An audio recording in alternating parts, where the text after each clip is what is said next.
So this comes from YouTube's official blog. And apparently, they are now going to be cracking down on conspiracy content. Now, to be clear, this is not conspiracy content that breaks the rules. This is not conspiracy content that is going after particular people. This is not conspiracy content, again, that would be against the law or anything like this. This is just conspiracy content that comes close to the guidelines. So official blog, continuing our work to improve recommendations of YouTube.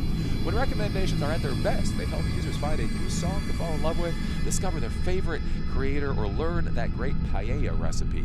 That's why we update our recommendations system all the time. Now do realize, and again, we talk about culture, we talk about mindset, where people are coming from.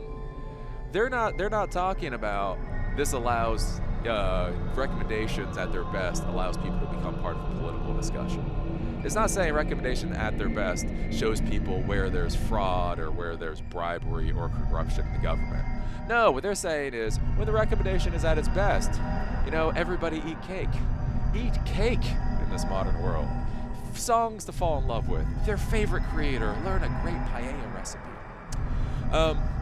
We'll continue to that work this year. So basically they talk about continuing to update the recommendation engine. So it always gives you the cake.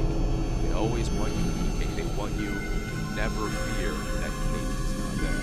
We'll continue that work this year, including taking a closer look at how we can boost the spread of content that comes close to, but doesn't quite cross the line of violating our community guidelines. Well, let's see. Let's see here. If it doesn't violate the community guidelines, I would think you don't do anything to it. Really? Isn't that the point of rules? Isn't that the point of rules? If you're over the rules, if you violate the rules, you get punished, you get smacked on the nose. And if you don't violate the rules, you don't get punished. Like, imagine what they're saying here, but doesn't quite cross the line. Can you imagine a police officer pulling you over for driving 54 miles an hour, right? So 56 miles an hour, if it's a 55 mile an hour speed limit, 56 miles an hour is speeding. And so you're coming close to breaking, the rules, breaking the law. So they're just gonna pull you over at 54, right? Because you're close to breaking law.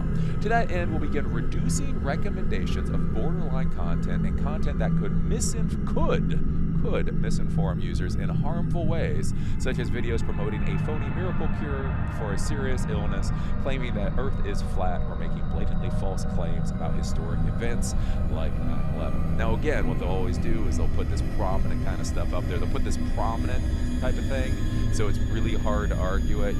Phony miracle cures for serious illness, claiming the Earth is flat, making blatantly false claims about historic events like 9/11.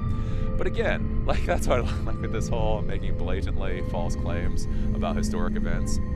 If you follow news, oh boy. And so this gets to be an interesting thing. To be clear, this will only affect recommendations of what videos to watch, not whether a video is available on YouTube. Now this is important. This is what YouTube tries to do as a platform. They say we're not going to hit your demonetization.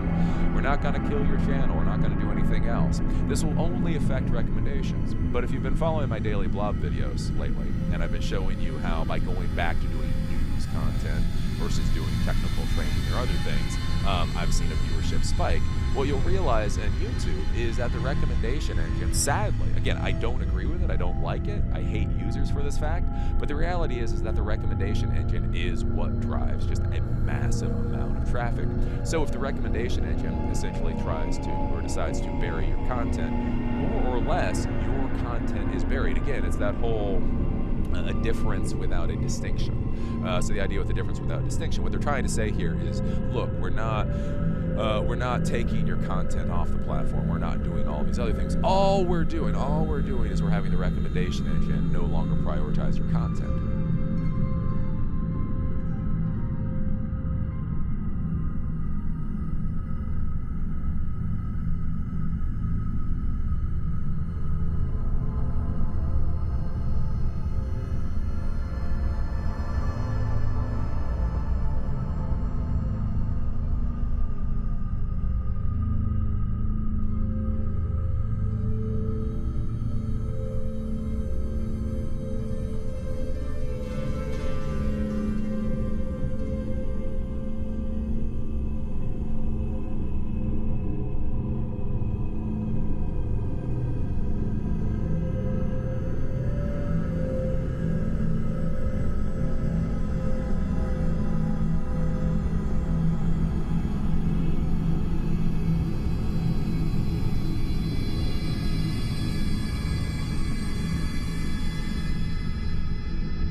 mindset, their responsibility. They are driven by a higher power. We just don't really know exactly what that is. This change relies on a combination of machine learning and real people. Oh yeah, I'm sure this is gonna go great. We've seen how the machine learning's done over the last couple of years. We work with human evaluators and experts. Experts. Who are the experts? Notice, there's no URL here. There's no URL here for those experts. So just experts from all over the United States to help train machine learning systems that generate recommendations. These evaluators are trained using public guidelines. You can actually go take a look at those. Those are kind of interesting. And provide critical input on the quality of a video.